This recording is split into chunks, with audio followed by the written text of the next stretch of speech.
एक बार फिर से आप सभी का स्वागत है। हम अध्ययन कर रहे हैं कुरिन्थियों के नाम पौलुस प्रेरित की पहली पत्रिका और हम बात कर रहे थे विश्वास के वरदान के विषय में। तो विश्वास के वरदान के विषय में बहुत सारे लोग ये सोचते हैं कि परमेश्वर पर विश्वास करना यह आत्मा की ओर से है, लेकिन विश्वास तो हम सभी करते हैं, लेकिन यह आत्मिक वरदान कैसे बन रहा है मैं आपको स्टेप बाय स्टेप बता रहा हूं। जैसे मैंने आपको बताया, यदि पवित्र आत्मा की ओर से हमें पूर्ण विश्वास मिला है तो हम अपने चरित्र को, स्वभाव को प्रभु यीशु मसीह के स्वभाव और चरित्र की परछाई में पूरी रीति से ढालने की कोशिश करते हैं, जिससे कि हम दूसरों के लिए प्रेरित बनते हैं। दूसरी चीज, अपने जीवन को हम किस तरीके से जीते हैं, विश्वास में जीना किसे कहते हैं। एक तो चरित्र में हो गया और एक क्लेश में भी स्थिर रहना। हालेलुया। जो कि हम रोमियो की पत्री 8वें अध्याय 18वें वचन में पढ़ते हैं। पौलुस का यह विश्वास है, देखिए पौलुस के अंदर यह विश्वास है। पौलुस कहता है कि हे भाइयों, मैं समझता हूं कि आज के दुख और क्लेश उस महिमा के आगे कुछ भी नहीं है जो हमें मिलने वाली है। तो ये जो आशा हमारे जीवन में होती है, यह उस विश्वास से उत्पन्न होती है। हर एक कोई क्लेश में स्थिर नहीं रह पाता है। हालेलुया। हर एक कोई क्लेशों में स्थिर नहीं रह पाता है, वो विचलित हो जाता है, वो दुखी हो जाता है। लेकिन जो विश्वास का वरदान पाए हुए वो लोग होते हैं, वो दूसरों के लिए प्रेरणा बनते हैं कि क्लेश में भी वो स्थिर रहकर दूसरों को बताते हैं कि धीरजवंत बनो, ये विश्वास से उस आशा को थामे रहो जो आशा अनंत जीवन की हम अपने जीवन में रखते हैं। यानी चरित्र से भी दूसरों को हमने प्रेरणा दी कि वो धार को प्राप्त करें, और अपने जीवन के चाल चलन से जो हमने धीरज रखे, क्लेशों में, तकलीफों में, मुसीबतों में भी अपने आप को पूरी रीति से जो है स्थिर रखा और उस आशा को बांधे रहे, प्रार्थना करना नहीं छोड़ा, विश्वास में कमजोर नहीं हुए। तो यह बहुत बड़ा जो एक प्रेरणा जो है और दूसरे भाई बहनों को और कलीसिया के लोगों को मिलती है। यहां तक कि अन्य जातियों को भी, अन्य जातियां ये देखेंगी उस मनुष्य को जो मसीही विश्वासी होगा, जिसका चाल चलन, जिसका चरित्र, जिसका स्वभाव प्रभु में होगा, उसमें नम्रता, उसमें प्रेम, उसमें दीनता पाई जा रही होगी, सच्चाई पाई जा रही होगी, उसमें आनंद पाया जा रहा होगा, उसमें शांति और संतुष्टि पाई जा रही होगी। तब वो लोग उससे अट्रैक्ट होंगे। जैसा मैं आपको बहुत बार कह चुका हूं, यह बहुत बड़ा प्रचार है हमारे जीवन से जो हम करते हैं मसीह के लिए अपने चाल चलन के द्वारा। तब वो कहेगा कि ये व्यक्ति ऐसा क्यों है। हम जब कहेंगे हम इसलिए हैं क्योंकि हम प्रभु के पीछे चलने वाले हैं। जब वो देखेगा कि ये इतना दुखी है, इसके ऊपर इतना मुसीबतों का पहाड़ टूटा है, इसको इतनी सारी परेशानियां मिलती हैं, ये परेशानी में जी रहा है, लेकिन ये फिर भी हंसता रहता है, ये फिर भी हंसता रहता है, फिर भी इसके चेहरे पे हमने शिकन नहीं देखी, फिर भी हमने इसके चेहरे पे परेशानी नहीं देखी, ऐसा क्यों। तो वो हमसे पूछेगा, भाई आपको तो इतनी तकलीफें हैं, इतनी परेशानियां हैं, उसके बावजूद भी हमने आपको चिंता में नहीं देखा, क्यों। क्योंकि जब हम उसे जवाब देंगे, क्योंकि मेरी आशा यह है कि जीवन मेरा ये असली नहीं है, असली जीवन अनंत जीवन का है, उस विश्वास में मैं जीता हूं, क्योंकि पवित्र आत्मा ने मुझे सामर्थ्य में भर दिया है कि इस क्लेश में भी मैं अपने आप को विश्वास में स्थिर कर पा रहा हूं। तब वो प्रभु यीशु को जानेगा। मैं अपने विषय गवाही दे रहा हूं, अपने विषय।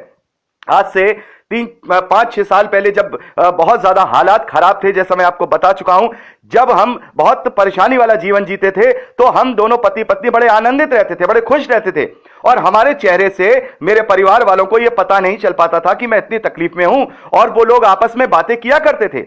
वो लोग कहा करते थे, भाई ये झूठ बोल रहा है, ये कोई परेशान नहीं है, इसको देख के लगता है कि ये परेशान है, ये हमसे झूठ बोल रहा है, ये परेशान नहीं है। वो ये कहते थे, अरे यार तू परेशान होता तो तेरे चेहरे से दिखाई देता, कहां से परेशान है तू, हमें तो नहीं लगता, ना दुखी रहता है, ना कुछ हंसता रहता है, खुश रहता है, कौन सा परेशान है तू। तो मैं उनसे कहता था कि तुम नहीं समझ पाओगे, ये आनंद मेरा परमेश्वर की ओर से है, पवित्र आत्मा की ओर से है। हम इसलिए खुश रहते हैं क्योंकि हम एक दूसरे से प्रेम करते हैं, और हमारी जो डोरी है वो परमेश्वर से जुड़ी हुई है, क्योंकि हमारा जो रिश्ता है वो दुनियावी नहीं बल्कि परमेश्वर से जुड़ा हुआ रिश्ता है, और हम परमेश्वर के वचनों में आनंदित रहते हैं। तो क्या हुआ, हम उनके लिए प्रेरणा बने। उनमें से वो चाहते तो उस बात की प्रेरणा लेकर उस बात में आगे बढ़ते, प्रभु को जो है जो सही रीति से नहीं जान रहे थे उसमें और आगे बढ़ते, तो वो नहीं समझ पाए, दुनियावी रीति से चलने वाले लोग थे। खैर, यहां पर हम देखते हैं इस प्रकार से जो विश्वास का वरदान है हमारे जीवन में कार्य करता है। बहुत सारे लोग विश्वास के वरदान को समझ नहीं पाते हैं, और मैं इसीलिए कहता हूं, ये पौलुस कह रहे हैं हर एक को दिया जाता है। तो जानिए, हो सकता है आपके जीवन में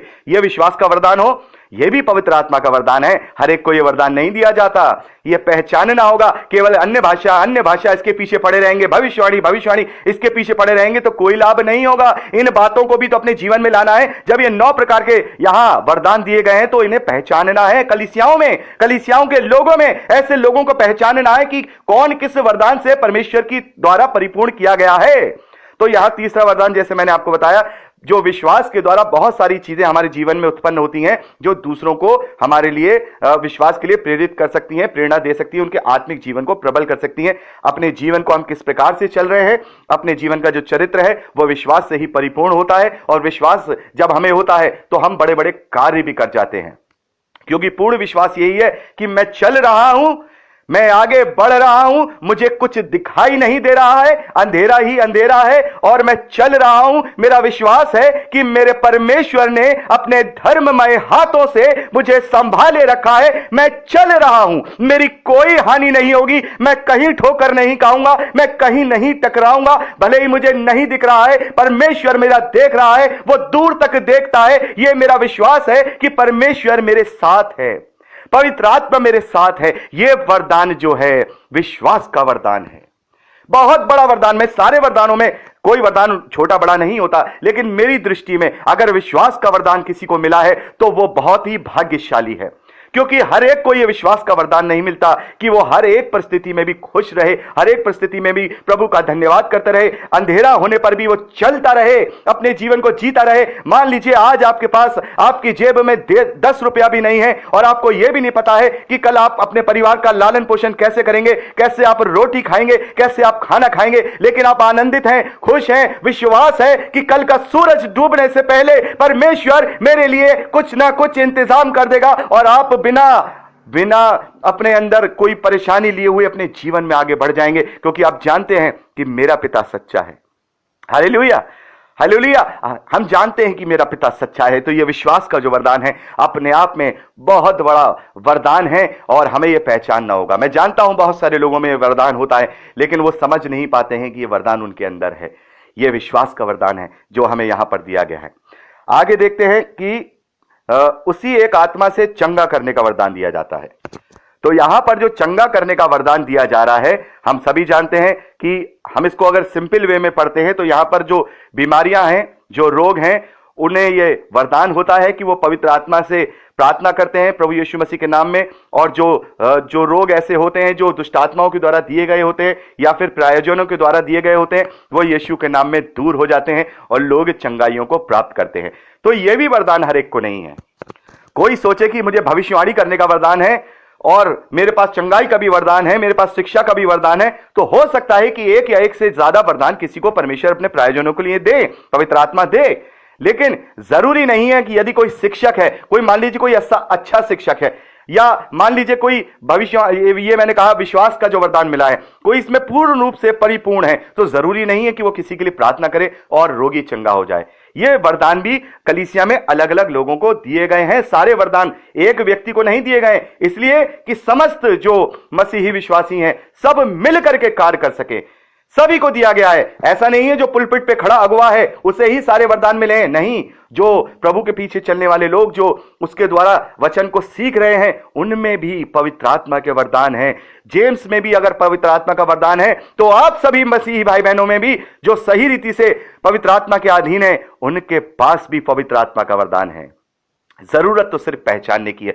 तो यह चंगाई का वरदान हमें ज्यादा डिफाइन करने की जरूरत नहीं है, हम सभी जानते हैं चंगाई का वरदान क्या होता है। दूसरा, यहां पर हम देखते हैं कि किसी को सामर्थ्य के काम करने की शक्ति दी जाती है। सामर्थ्य के काम, अब बताइए सामर्थ्य के काम क्या होते हैं? सामर्थ्य के काम यानी अलौकिक कार्य करने की शक्ति। और यह बात प्रभु यीशु मसीह ने अपने विश्वासियों के प्रति कही है। प्रभु यीशु मसीह कहते हैं, मेरे पीछे चलने वालों के, मुझ पर विश्वास करने वालों के ये चिन्ह होंगे कि वो मेरे नाम से दुष्ट आत्माओं को निकाल देंगे, वो विष भी अगर पी जाएंगे तो विष से भी उनको हानि नहीं होगी। इसको मैं आपको क्लियर कर चुका हूं पहले ही कि वहां पर प्रभु यीशु मसीह का कहने का क्या तात्पर्य है, तो यहां पर अब मैं दोबारा से उसे नहीं बताऊंगा। तो यहां पर सामर्थ्य के काम यानी अलौकिक काम करने वाले, ये आजकल हमारी कलीसियाओं में दिखाई नहीं दे रहा है वरदान। बल्कि मैं तो ये कह रहा हूं, इस 9 में से एक भी वरदान कलीसियाओं में दिखाई नहीं दे रहा। केवल क्या दिखाई दे रहा है? अपनी आत्मिक उन्नति के लिए अन्य भाषा का वरदान, अन्य भाषा का वरदान। अन्य भाषा का वरदान ठीक है, आपकी आत्मिक उन्नति के लिए परमेश्वर से आपको मिला है, लेकिन जरूरी नहीं है कि वो आत्मिक वरदान सही मायने में अन्य भाषा का वरदान है। अभी हम इस बारे में बात करेंगे। तो यहां हम बात कर रहे थे कि सामर्थ के काम करने की शक्ति, अलौकिक काम करने की शक्ति, ऐसे कार्य जो इस धरती के जो नियम हैं, भौतिक नियम, जैविक नियम और रासायनिक नियम, उनसे ऊपर उठ करके जो कार्य होते हैं, जो कार्य केवल पवित्र आत्मा की सामर्थ के द्वारा ही हो सकते हैं, परमेश्वर की सामर्थ के द्वारा ही हो सकते हैं, ऐसे आश्चर्यजनक कार्य करने वाले का ये जो कार्य करता है, वो ये वरदान होता है कि वो सामर्थ्य के काम करता है। उस सामर्थ के द्वारा वो किसी को पवित्र आत्मा का दान भी दे सकता है। उस सामर्थ के द्वारा वो किसी को जो है अद्भुत रीति से, इसमें चंगाई भी शामिल होती है, इसमें चंगाई भी शामिल होती है, क्योंकि अलौकिक रीति से कोई कार्य होता है। जैसे मान लीजिए किसी को चंगाई का वरदान है, किसी ने प्रार्थना की और वो 1-2 दिन में वो चंगाई को प्राप्त कर गया, लेकिन कुछ ऐसी चीजें हैं जो इम्पॉसिबल होती हैं। इम्पॉसिबल यानी कि मान लीजिए कोई कैंसर से लास्ट स्टेज में है और उसको कोई भी नहीं बचा सकता, डॉक्टर्स ने भी कह दिया है कि नहीं, अब ये नहीं बचेगा, तब ये सामर्थ का काम हो, उस जिसे ये वरदान मिला हो, वो जाकर के उसके लिए प्रार्थना करे और सामर्थ का काम ऐसा हो कि अद्भुत रीति से वो वहां पर चंगाई को प्राप्त करे। ये एक उदाहरण दे रहा हूं, ये सामर्थ के काम होते हैं। तो यहां पर हमने देखा सामर्थ के काम। अब आती है बात भविष्यवाणी की, और भविष्यवाणी के वरदान के पीछे लोग पड़े हुए हैं और भविष्यवाणी के वरदान को लोग समझ नहीं पाते हैं। मैं आपको बता दूं, भविष्यवाणी का वरदान ये नहीं होता है कि हम किसी से कहें कि कल आपको लड़का पैदा होगा, आपके परसों नौकरी लग जाएगी, आपकी शादी अब हो जाएगी, आपका ये हो जाएगा, आपका वो हो जाएगा। बहुत बार मैं इसे डिफाइन कर चुका हूं, आप लोग भी जानते हैं।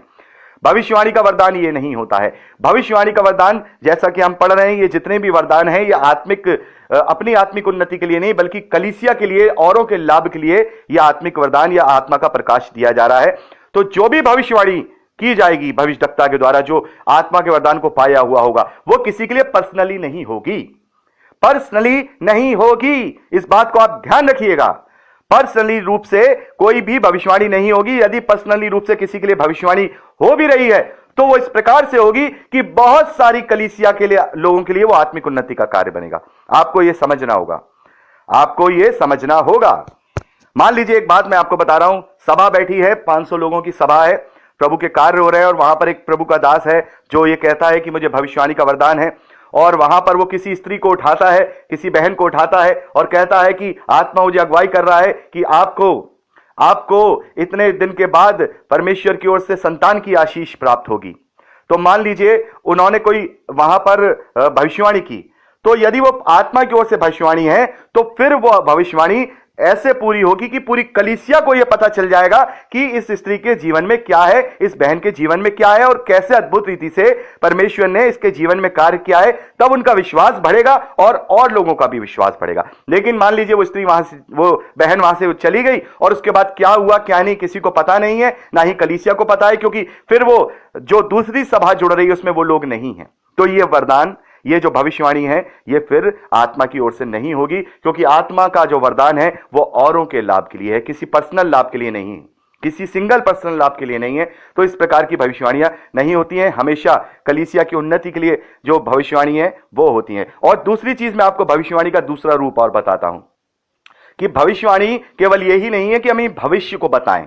यहां पर भविष्यवाणी का मतलब यह नहीं कि हम भविष्य को बताएं, यहां पर वचन का जो प्रचार करते हैं, जो डिस्क्राइब करते हैं, आप मेरी बात को सुनिए, जो वचन को डिस्क्राइब करते हैं, वचन की भेद की बातों को जो निकाल के लाते हैं, वचन की गूढ़ शिक्षाओं को जो निकाल के लाते हैं, वो भी भविष्यवाणी का वरदान होता है। आप मेरी बात को सुनिए, बहुत सारे ऐसे भाई बहन हैं, मैं ऐसे, हमारे साथ ही एक बहन है जुड़ी हुई हैं हमसे, हमारे साथ बाइबल अध्ययन में, और वो पहले से ही जुड़ी हुई हैं, और वो जब वो पुराने नियम की बातें करती हैं और पुराने नियम में से बहुत सारी बातों को निकाल के लाती हैं, तो ऐसी ऐसी भेद की बातें निकाल करके लाती हैं जो मुझे भी आश्चर्य होता है कि देखिए ये कहां से क्या चीज जुड़ी हुई है।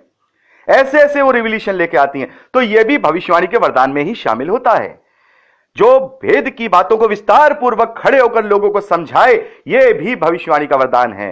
प्रचार करना, जो खड़े होकर पुलपिट पे हम जो प्रचार करते हैं, जो लोगों के बीच में, सभा में, कलीसिया में, यह भी भविष्यवाणी का वरदान है। तो केवल यही नहीं है कि केवल भविष्य बताया जा रहा है। हम इन सारे ज्यादातर स्कॉलर्स का यही मानना है मेरे प्यारे भाई बहनों मेरे प्यारे भाई बहनों, ज्यादातर स्कॉलर्स का मानना भविष्यवाणी के इस वरदान के विषय में यही है, क्योंकि जो यूनानी शब्द जो इसके लिए इस्तेमाल हुआ है वो विस्तार पूर्वक बताने को वहां पर यूज हुआ है, और होने वाली घटनाओं को बताने के लिए नहीं, होने वाली घटनाओं को बताने के लिए नहीं, लेकिन यहां पर वो चीजें भी अगर बताई जा रही हैं तो वो भी भविष्यवाणी का वरदान है, और जो भेद की बातें लोगों को डिस्क्राइब करके समझाया जा रहा है वो भी जो है भविष्यवाणी का वरदान है। अब जैसे मान लीजिए अभी आपको मैंने विश्वास के वरदान के विषय में पूर्ण रूप से बताया, तो बहुत सारे भाई बहन नहीं जानते हैं कि विश्वास के वरदान का असली मतलब क्या है। तो ये पवित्र आत्मा ने मुझे समझाया कि मैं ऐसे आपको बताऊं, मैं आपको बताऊं, मुझे भी पवित्र आत्मा ने ही बताया है कि भविष्यवाणी, ये जो विश्वास का वरदान है वो क्या होता है। मैं आपको आज बिल्कुल भेद की बात बता रहा हूं कि विश्वास के वरदान के विषय में जब मैं बोल रहा था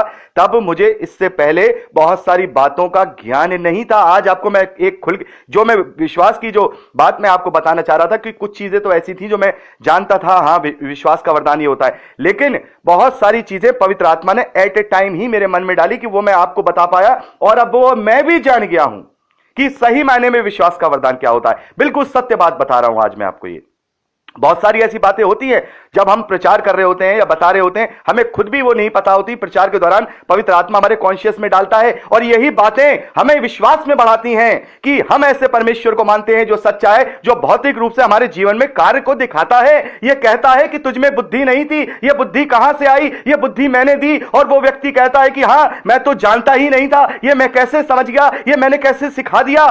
यह आत्मा का वरदान था, यह आत्मा की कृपा थी, यह आत्मा का अनुग्रह था जो मुझे यह सीखने का और सिखाने का मौका मिल गया। यह फिजिकल चीजें जब हमारे जीवन में आती हैं तब हम धन्यवादित होते हैं और हमारा विश्वास और भी प्रबल होता है। इसलिए ये गवाही मैंने आपको दी, ये तुरंत की गवाही है। आज मैं विश्वास के वरदान के विषय में इतनी अच्छी तरह से आपको डिटेल में नहीं बताने वाला था, मैं आपको सच बता रहा हूं, क्योंकि जो मैंने पढ़ा वही मैं आपको बताता, जो मैंने सीखा वो मैं आपको बताता, लेकिन आज जो मैंने सिखाया है वो पवित्र आत्मा की ओर से सिखाया है और मैंने भी सीखा है। हालेलुया। तो यहां पर काफी लंबी रिकॉर्डिंग हो गई है, 16 मिनट की, तो आगे हम अगली रिकॉर्डिंग में बात करेंगे। प्रभु आपको आशीष दे। Praise Lord.